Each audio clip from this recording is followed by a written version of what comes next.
How far back can we trace the existence of angels? As it says, "Where were you when I laid the earth's foundation?" As God said to Job, "Who marked off its dimensions? Surely you know." On what were its footings set, while the morning stars sang together, thus the angels were there when the earth was created.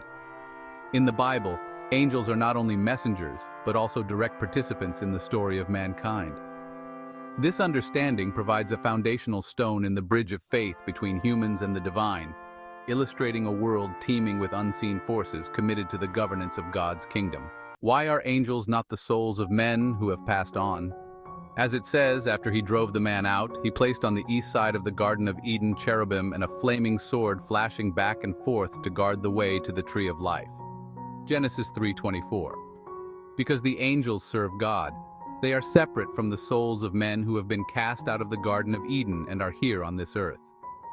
This verse also points to the hierarchy of God's angels. The first hierarchy closest to the divine includes the seraphim and cherubim. The seraphim are described as beings of pure light and fire, whose very existence sings the holiness of God. It represents an intricate spiritual bureaucracy, similar to earthly governance, yet operating in the realms beyond human understanding. Who are the angels subject to? As it says, through the resurrection of Jesus Christ, who has gone into heaven and is at the right hand of God, angels and authorities and powers having been made subject to him. 1 Peter 22. And when he again brings the firstborn into the world, he says, "Let all the angels of God worship him." Hebrews 1. Thus the angels are subject to Jesus Christ, the Son of God. The angels are God's messengers who carry out his will and assist in governing the universe.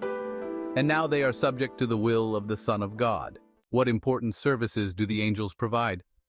In speaking of the angels, he says, "He makes his angels spirits." And are not all angels ministering spirits sent to serve those who will inherit salvation? 1 Hebrews 14.